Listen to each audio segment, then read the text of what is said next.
lá para pregar. Aí de repente uma turminha LGBT que ia mais alfabeto todo começou a gritar: Gessé, Gessé, o cantor, o cantor. Aí eu fui lá pro canto deles e falei assim: depois que eu pregar o cantor entra.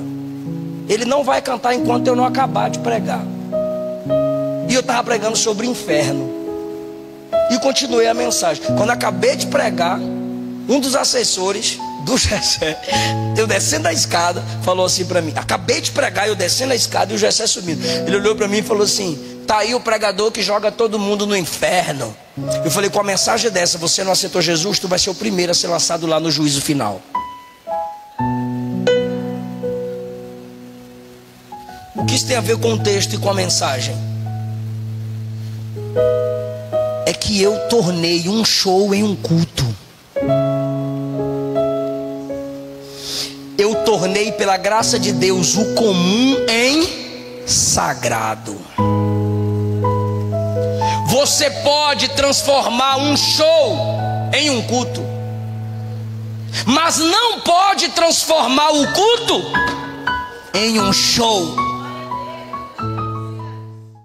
Aleluia. Queridos, paz do Senhor Jesus. Eu estou numa Assembleia de Deus, a paz do Senhor Jesus. Vamos abrir num texto da palavra de Deus, Levítico capítulo 2. Devido às complexidades da gravidez da minha esposa, eu tive que alterar em cima da hora algumas agendas. E a única vaga que eu tinha para repor esse compromisso nessa igreja que eu tive que alterar a agenda era na quarta-feira. Como eu sei que vocês me perdoam, não vão para o YouTube falar mal de mim, dizer para a igreja: igreja, fala, pastor Eliseu, devolva o dinheiro. Aí eu tenho que sair na quarta que vocês perdoam. E aí, com a bênção do meu pastor e da minha esposa, eu consegui suprir essas agendas alteradas. E eu havia prometido aos irmãos que nós estaríamos falando nas quartas sobre o livro de Levítico. Ficarei devendo aos irmãos que estavam ao vivo assistindo pelo YouTube do meu canal, mas a vocês que estão aqui, que me viram falar que nós estaríamos falando sobre este livro, eu pagarei o débito. Levítico capítulo 2, por favor. Vai projetar aqui. Já está lá. Você prefere se vai acompanhar na sua tradução, na sua versão, ou aqui? O versículo 1 diz: quando alguma pessoa oferecer a oferta de manjares ao Senhor, a sua oferta será de flor de farinha. Nela deitará azeite e porá o incenso sobre ela.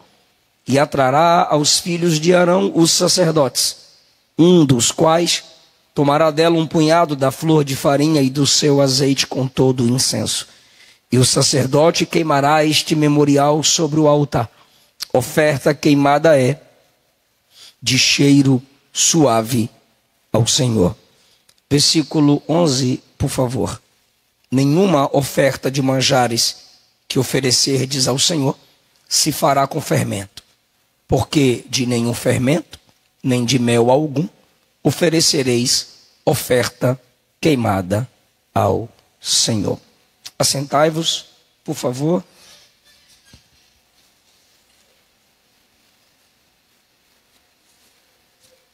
Esse fundo musical aí é horrível, né? Eu falei que o fundo musical da cadeira é horrível, mas já vai tocar teclado, então tá bom.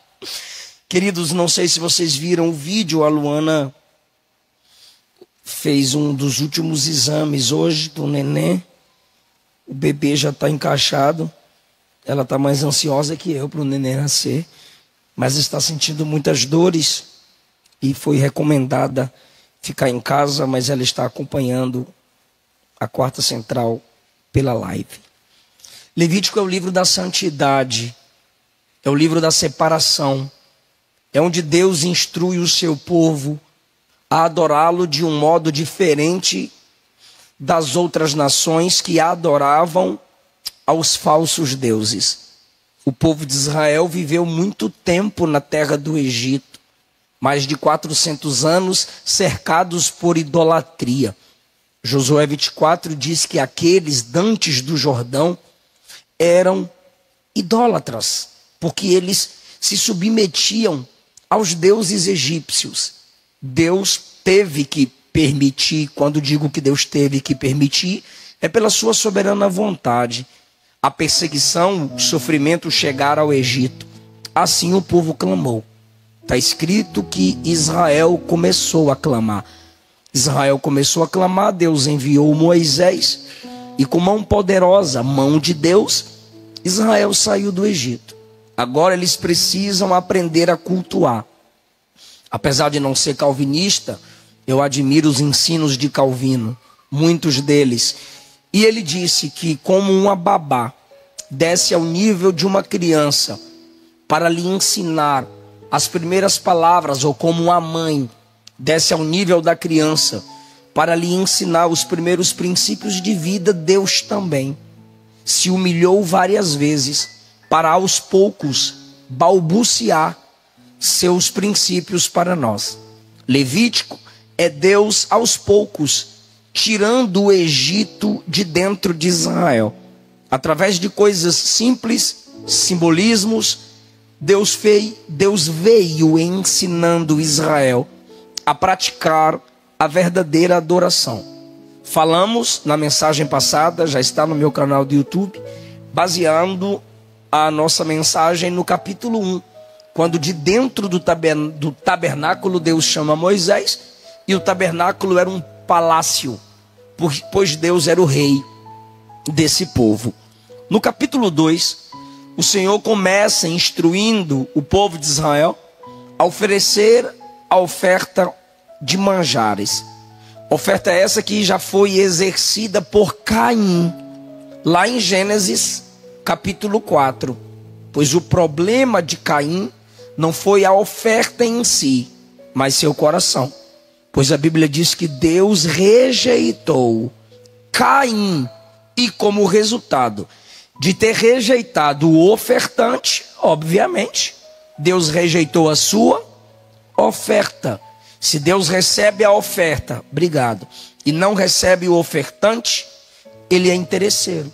Deus primeiro recebe o ofertante, porque ele é Deus, sendo adorado pelo seu povo. Caim também é rejeitado, pois sendo Deus onisciente, e a Bíblia diz que Caim era filho do maligno, ele já tinha práticas de ódio e disputa contra seu irmão. No culto onde ele é rejeitado e a oferta também, isto aflora. Então Caim já tinha uma prática de rejeição ao seu próprio irmão. Então entenda, oferta de manjares, ofertas que eram entregues a Deus como resultado de uma colheita, nos é apresentado em Levítico 2. Mas o princípio já está no livro dos começos, em Gênesis 4. Caim não tem seu coração aceito por Deus, porque seu irmão não é por ele amado. No capítulo 4 do livro do Gênesis, Levítico 2 vai corrigir tudo isso. Então, primeiro ponto, é uma oferta que já havia sido apresentada. Deus revelou de algum modo a Adão e Eva como eles deveriam se apresentar com oferta ao Senhor fora do jardim. Segundo, no capítulo 2 nós temos a correção, o aperfeiçoamento dessa oferta, pois um dos princípios da oferta de manjares, ou oferta de grãos vindo de uma colheita, era permitir que o sacerdote se alimentasse daquela oferta trazida. Honrava a Deus e o sacerdote ao mesmo tempo. Abel ofereceu o sacrifício como os sacerdotes de Levítico ofereciam.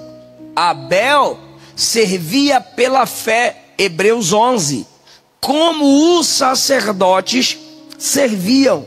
Pesquisadores, teólogos afirmam que Abel exerceu função sacerdotal, Mas como que Caim poderia ter comunhão no ato da oferta com seu irmão se ele o odiava?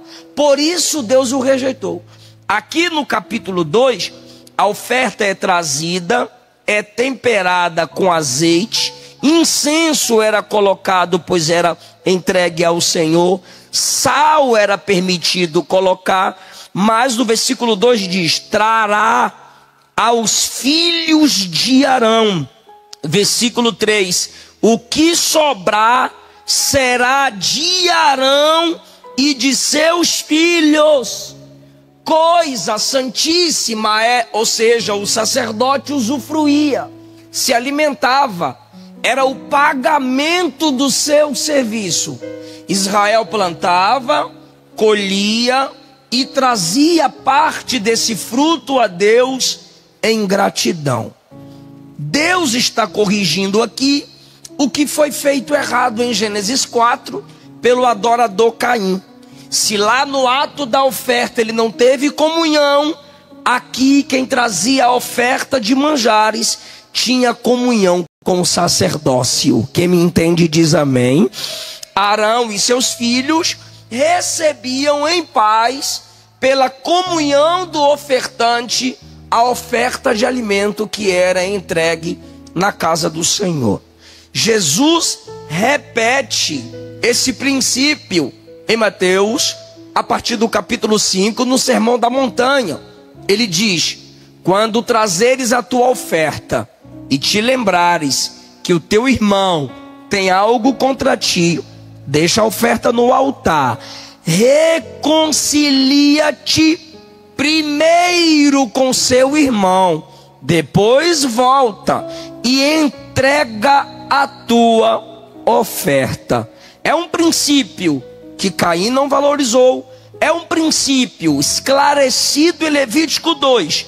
Honrem a Deus com a oferta de vocês, mas não desonrem o sacerdócio, que é Arão e seus filhos. Eu preciso da atenção de vocês.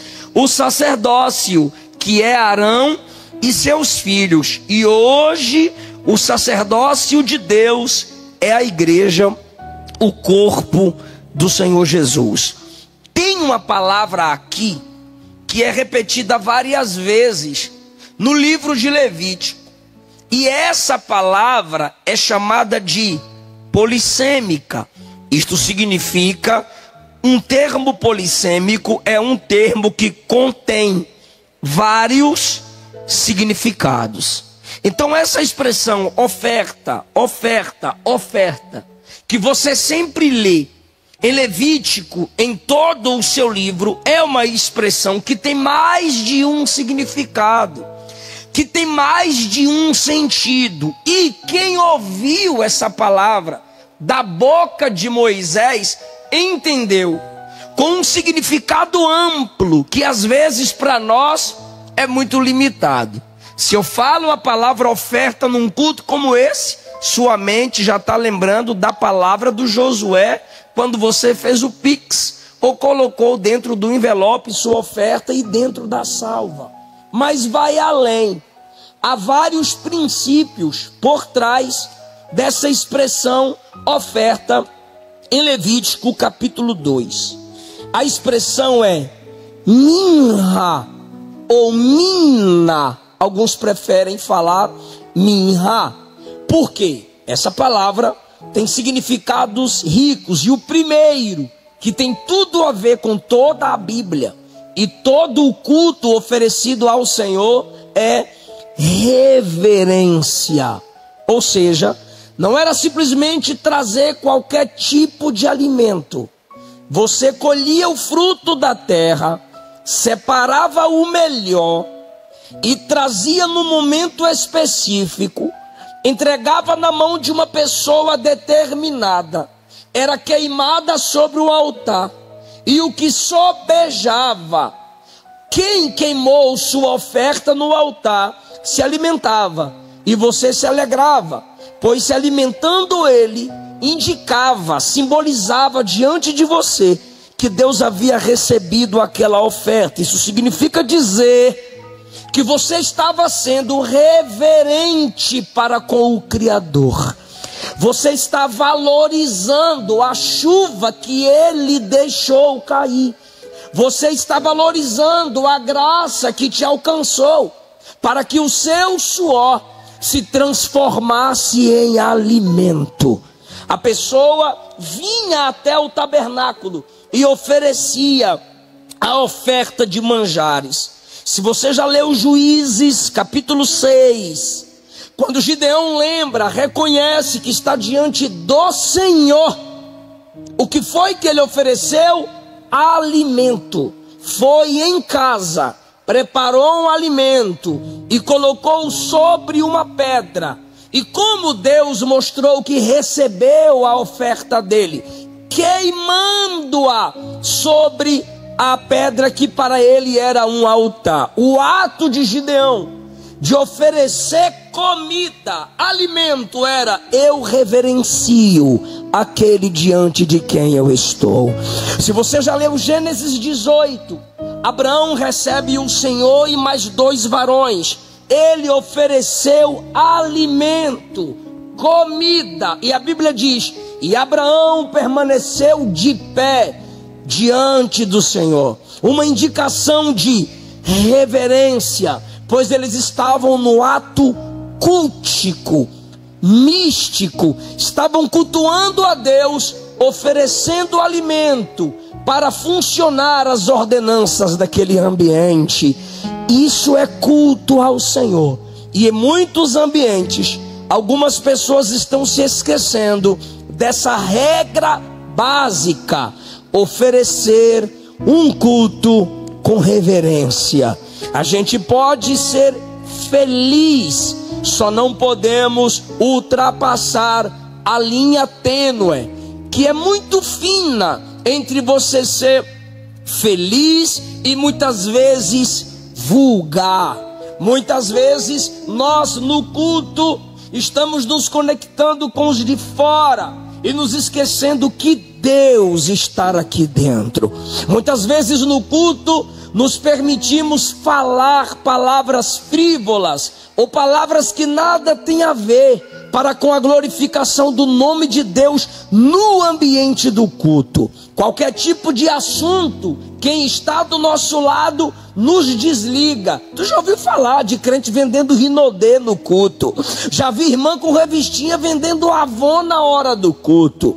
Gente jogando joguinho no celular na hora da palavra. Segundo Samuel capítulo 6 diz que Deus matou Uzá por irreverência.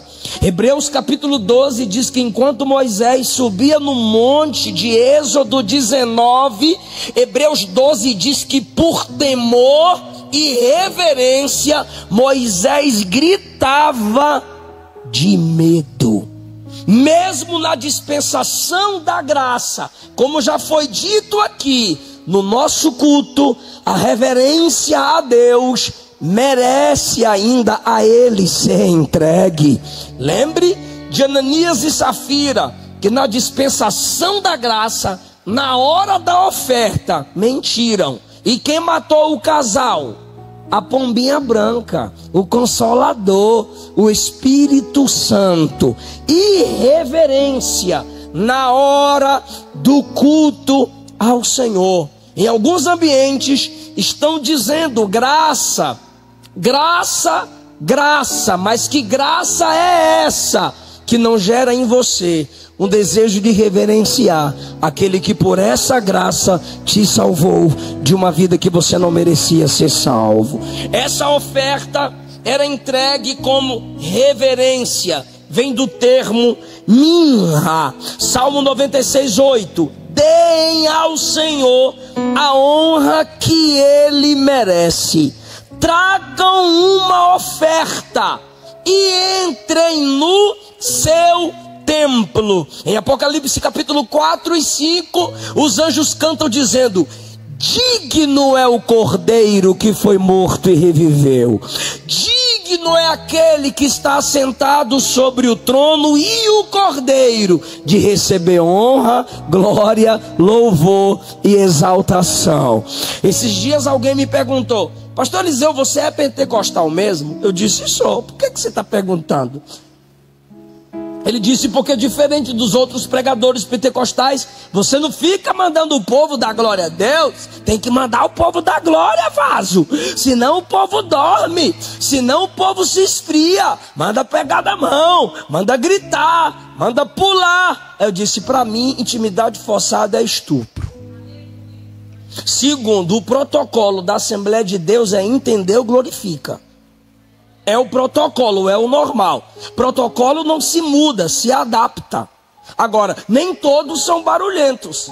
Alguns são mais reflexivos. Terceiro, Jesus não precisa que a gente fique forçando glorificação do jeito que me agrade. Por quê? Porque ele não é necessitado, ele é digno. Ele é digno. E às vezes, meu irmão, sua reverência, o ato de num ambiente desse saber com temor que você está diante de um Deus santo, já é glorificação para o nome dele. Fazer o seu melhor, dedicar o seu melhor para Deus. Tu percebeu o nosso tecladista? Eu só usei a expressão fundo musical, que era a cadeira que ele estava sentada. Ele já lembrou do teclado fazer um fundo musical para ajudar na sua concentração. Já ligou o teclado e já fez o seu melhor. Quando não tem bateria, quer dizer, eu toco bateria, mas ele não deixa eu tocar. Aí ele chega lá e já toca a bateria. O nosso pastor aqui, esqueço o nome do pastor, Joabe, é professor de teologia, é pregador, mas uma hora ele pega baixo, outra hora pega guitarra, outra hora faz segunda voz. Ou seja, se no culto eu estou presente, o que for necessário fazer para a glória de Deus, eis-me aqui, Jesus. Por quê, irmão? Porque ele não precisa, ele merece. Qualquer coisa que você faça para a glória de Deus, é pela graça dele que te capacita, e a honra continua sendo dele. Alguém está entendendo essa palavra? Por que que a gente glorifica? Por que que a gente canta ao Senhor? Porque ele é digno. Minha, esse termo oferta de cheiro suave, também significava lealdade, ou seja, demonstrar compromisso com um único Senhor, demonstrar um compromisso inabalável com um único Deus. Eu já disse, quando Israel chega na terra de Canaã, há vários deuses, muita gente idólatra. Então, através daquela alimentação num tabernáculo do verdadeiro Deus, a palavra ofertar na boca de Moisés era lealdade a um único Deus. Então tragam o alimento no tabernáculo dele, para o sacerdote dele, do jeito que ele instrui. E aí vem a instrução: sem fermento, sem mel, porque ambos têm substâncias que geram decomposição no alimento, e a oferta não poderia ser entregue com capacidade de apodrecer. Agora podem colocar sal e incenso, pois o sal preserva. Olhe isso, tire o mel, tire o fermento que apodrece, mas coloquem sal que preserva. O que Deus estava dizendo é: não quero oferta podre, não quero culto que de qualquer forma pode se acabar. Coloque sal, é uma oferta que é preservada, é um culto que quando você acaba o momento de 2, 3 horas, você diz: quinta tem de novo, sexta tem de novo, domingo de manhã estarei lá, domingo à noite eu estarei lá. Ou seja, coloque sal, preserve o seu culto ao Senhor, ao único Deus. Isso é lealdade. Isso guardaria a santidade do nome de Deus e guardaria o coração do povo de: acabei de adorar aqui no tabernáculo, eu posso adorar em outro templo a outro Deus. Quando eles ouvem Moisés dizendo: traga oferta de manjares, Moisés estava dizendo: Deus é exclusivo. Só quem é adorador de verdade sabe que Deus é exclusividade, está além da primazia. Mas pastor, Mateus 6,33 diz: buscai primeiro o reino de Deus e sua justiça, e todas essas coisas serão acrescentadas. Jesus está fazendo comparação. Comparação com o quê? Ele diz: não ande ansioso com o que vai vestir, não ande ansioso com o que vai beber, não andeis ansiosos com o que vão comer. Os ímpios andam buscando, se matando, brigando, perdendo o sono por causa dessas coisas. O Pai sabe do que vocês precisam. Primeira comparação: ímpio e filho de Deus. Segunda comparação: coisas materiais com coisas espirituais. Se é para haver uma busca, busque primeiro. Não é para anular a preocupação ou o zelo com as outras coisas, mas busque primeiro o reino dele e sua justiça. E essas coisas, não é todas as coisas, e todas estas coisas, porque a gente tira o estas e diz: buscar primeiro o reino de Deus e todas as coisas serão. Não, não é isso não. Estas coisas o que? Beber, comer, vestir. É disso que ele está falando em Mateus 6. Busque meu reino, busque minha justiça, e estas coisas vos serão acrescentadas. Não vai faltar para você ficar se desesperando. Busca meu reino, prioriza o meu reino. Então você vai buscando as coisas de Deus, e você só busca as coisas de Deus se Deus é exclusividade. Eu dou um exemplo para você. Eu conto com você, eu conto com minha liderança, eu conto com as igrejas, eu conto com minha família, mas depender não. Eu só dependo de Deus. Ele é exclusivo. Mandaram um vídeo logo para mim, meu Deus do céu. Olha, pastor, que bonitinho. Aí quando eu abro o vídeo, é o pai entrando com a filha num casamento, num terreiro de macumba, cheio de capeta ao redor. Não é bonitinho, pastor, um amor de um pai pela filha? Eu disse: bonito para você, mas Jesus disse que a salvação consiste em amá-lo acima de pai, acima de mãe, acima de irmão, acima de filho, acima de filha. Aquele ambiente em nada glorifica a Deus. Quem estava sendo adorado e bendito ali não era o nome do Senhor. Eu lembro do avivamento do rei Asa. Quando o rei Asa fez uma reforma, a primeira pessoa a ser excluída do palácio, que era um idólatra, sua mãe. Porque tem gente que exorta a vida de todos de fora, mas dentro de casa podem pecar à vontade. Não funciona no reino de Deus. Se é Deus que é exclusividade, sentimentalismo, honra humana nenhuma substitui a honra do nome do Senhor. Haverão momentos que você vai ter que perder amizade, vai abrir mão do emprego, vai abrir mão de aliança ministerial, se tais alianças estão sujando o nome do Senhor, estão te fazendo quebrar princípios para valorizar homens e desprezar as coisas de Deus. Por quê, pastor? Ele é exclusividade. Aleluia, aleluia, aleluia.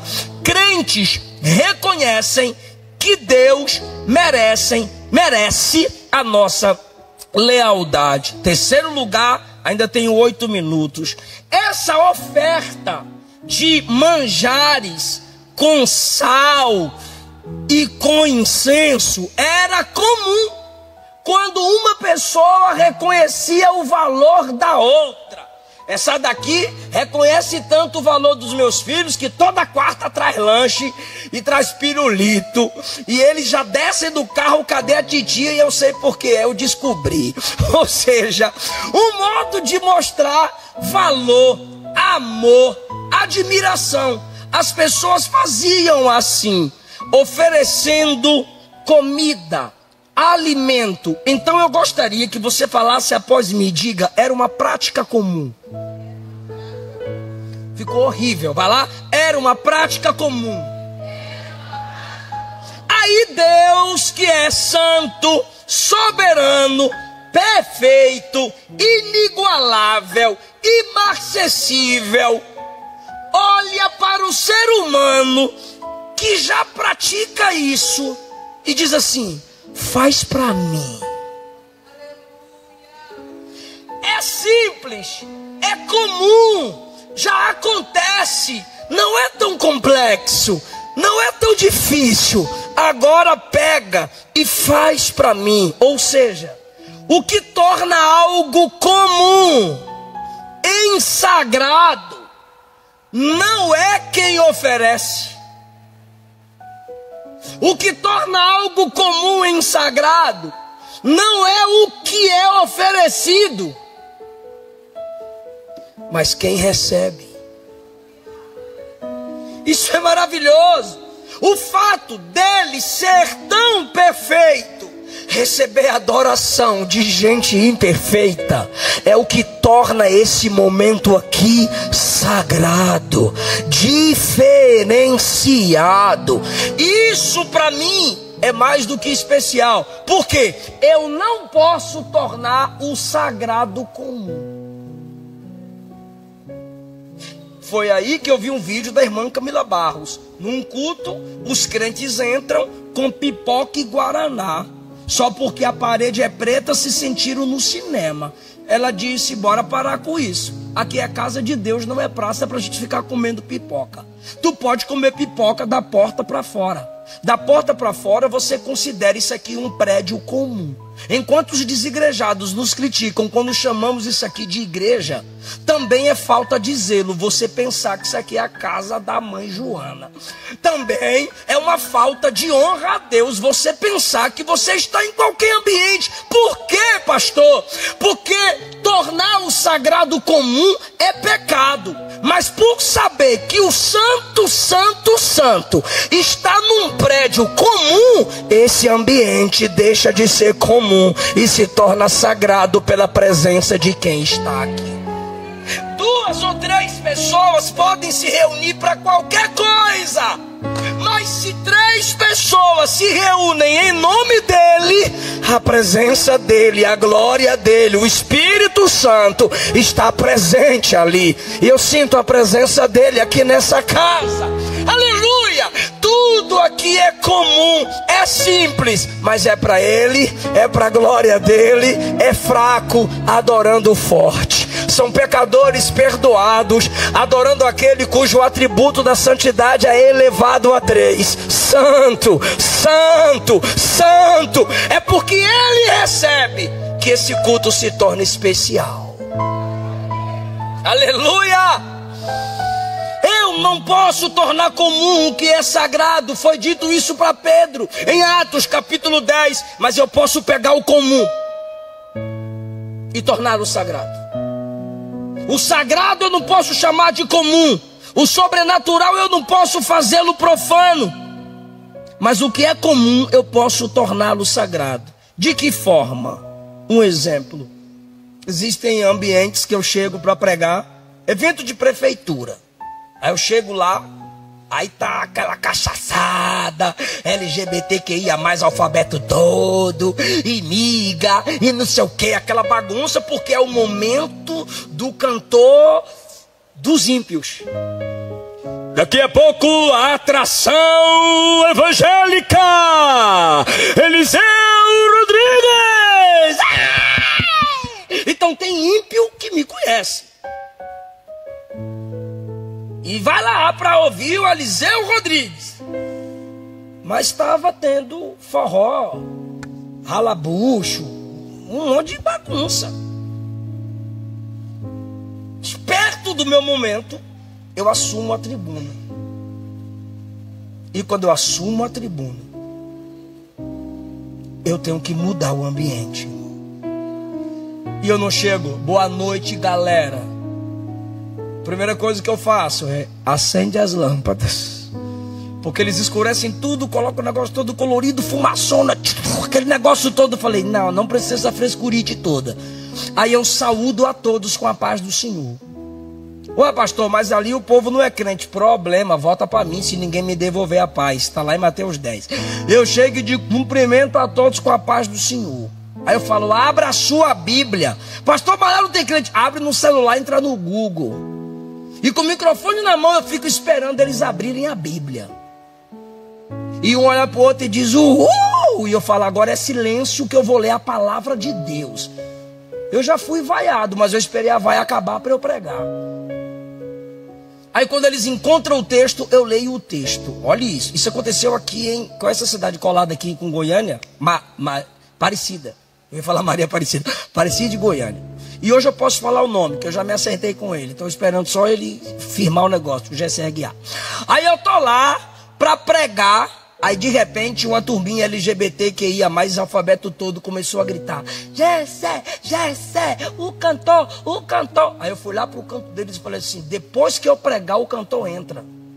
Ele não vai cantar enquanto eu não acabar de pregar. E eu estava pregando sobre o inferno.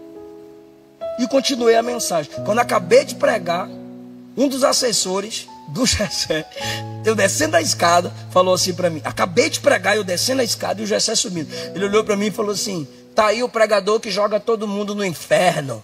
Eu falei, com a mensagem dessa, você não aceitou Jesus, tu vai ser o primeiro a ser lançado lá no juízo final. O que isso tem a ver com o texto e com a mensagem? É que eu tornei um show em um culto.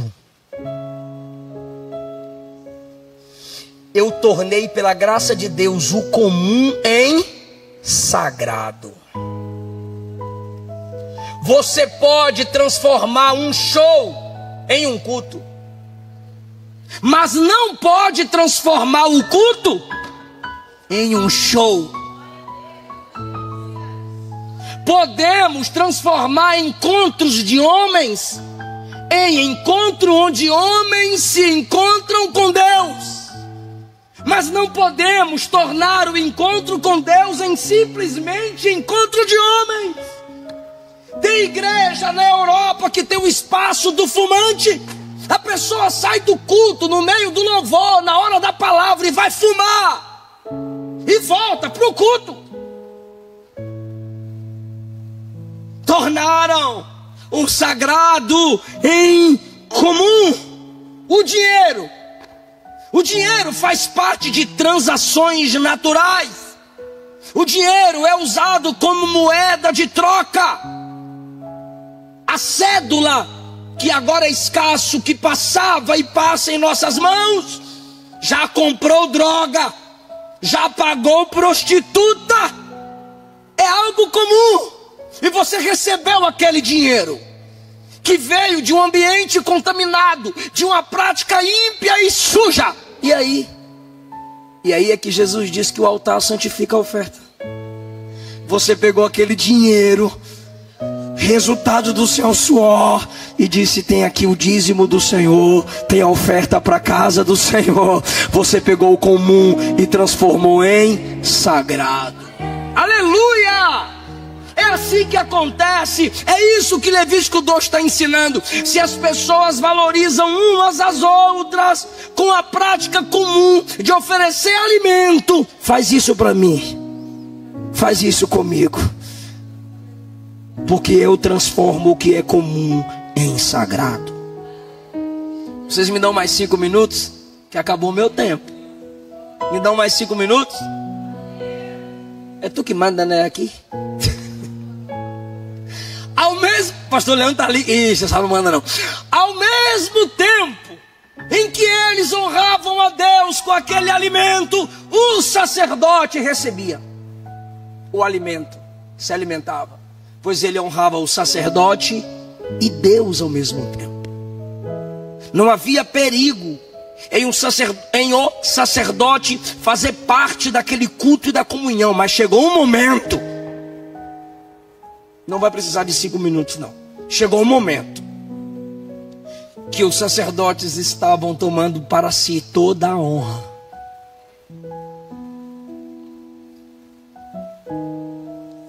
Eli sabia que parte do alimento seus filhos poderiam participar, mas eles estavam pegando a melhor parte, e Deus os matou. Em Malaquias capítulo 1 versículo 6, Diz: o filho honra o pai, o servo honra seu senhor. Se eu sou o pai, cadê minha honra? Se eu sou o Senhor, onde está o meu temor? Diz o Senhor a vocês, sacerdotes. Porque a gente pega isso aqui e coloca só para os liderados, mas isso aqui é para a liderança, é para os sacerdotes que desprezam o meu nome. Vocês líderes, vocês pastores, vocês pregadores, vocês ministros, cadê minha honra? Vocês como pai querem honra, vocês como Senhor querem honra. Eu sou pai, eu sou o Senhor, e cadê minha honra? E vós dizeis: nós temos te desprezado em quê? Tem gente que começa a crescer no ministério e perde a sensibilidade. Começa a crescer no reino de Deus e, como diz o pastor Marco Feliciano, se apaixona pela noiva e deixa a noiva se apaixonar por ele. Deus não tem problema algum em te honrar. Deus não tem problema algum em te fazer entender que Ele cuida de você. Essa é a minha luta com os falsos mestres e falsos profetas. Eu não tenho problema nenhum com dom de profecia. Eu não tenho problema nenhum com dom de revelação. Eu só sei que o profeta diante do ímpio não prega com dom de revelação apenas. O profeta diante do ímpio se transforma em evangelista. Porque o dom de profecia é para edificar a igreja. E o pregador diante do ímpio é para evangelizá-lo. Não dizer que Deus está abençoando e vai abençoar mais. Não dizer que ele já está bom e vai ficar top. Não, ímpio tem que se arrepender. Ímpio tem que saber que nasceu em pecado, está em pecado e está no caminho do inferno. Mas Jesus é a salvação, Jesus é a solução, Jesus é a nossa justificação. O nosso problema é que às vezes queremos dar muita honra para homem, e de tanto os sacerdotes receberem as ofertas de manjares e participar delas, eles agora se acham no direito de tomar tudo para si e nada de honra para Deus. Cultos onde homens são celebrados, adorados, citados. Eu prego em igrejas que, enquanto eu espero a hora da palavra, as canções sua vitória já chegou, sua vitória vai vir de carro forte, é muito forte, a sua vitória vai chegar de carro forte, segura teu malote. Aí eu falei: meu Deus, dinheiro. Aí daqui a pouco vem: quem não te ajudou vai ficar envergonhado, prepara a mesa e convida os inimigos. Eu disse: vingança. Aí veio outro: você é lindo, você é perfeito, você é perfeito. Eu disse: pronto, viraram Jesus. E só glória para homem. Culto antropocêntrico, parece a propaganda da Globo. Você, nada para Jesus. Repito, Ele pode te curar, Ele pode te abençoar, Ele pode te honrar, mas você não é o centro. E não estou dando direto para o David Leonardo, ele já pediu perdão, está perdoado em nome de Jesus. Mas você não é o centro. O culto não é por sua causa, o culto não é por causa da sua bênção, o culto é por causa do abençoador. Pois se Ele não te salvasse, se Ele não te restaurasse, nem aqui você estaria para dizer um amém, um aleluia. Porque dele fonte, por ele processo, para ele destino são todas as coisas. A ele a glória, a ele a honra, a ele o louvor. Aleluia! Fique em pé, irmão.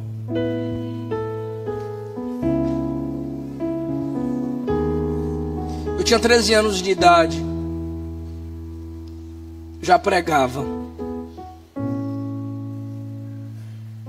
Imagine o tamanho, pregando.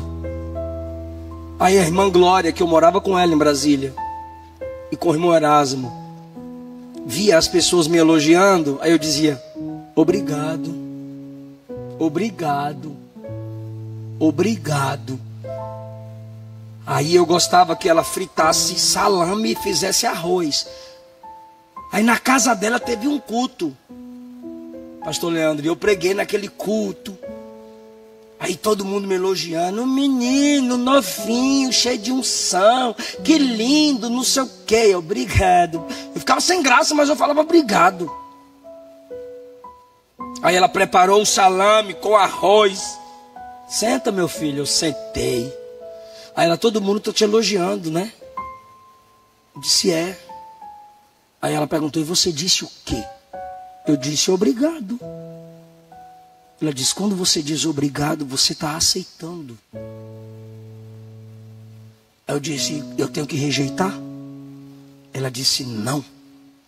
Você tem que transferir.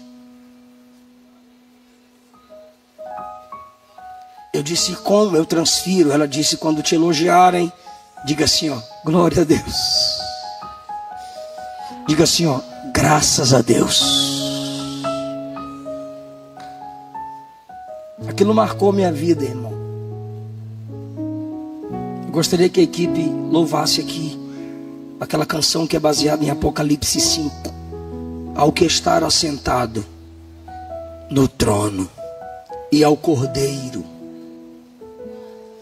Bora cantar, irmãos. Talvez você não tenha ainda nesse culto entregado a Deus totalmente o que Ele merece.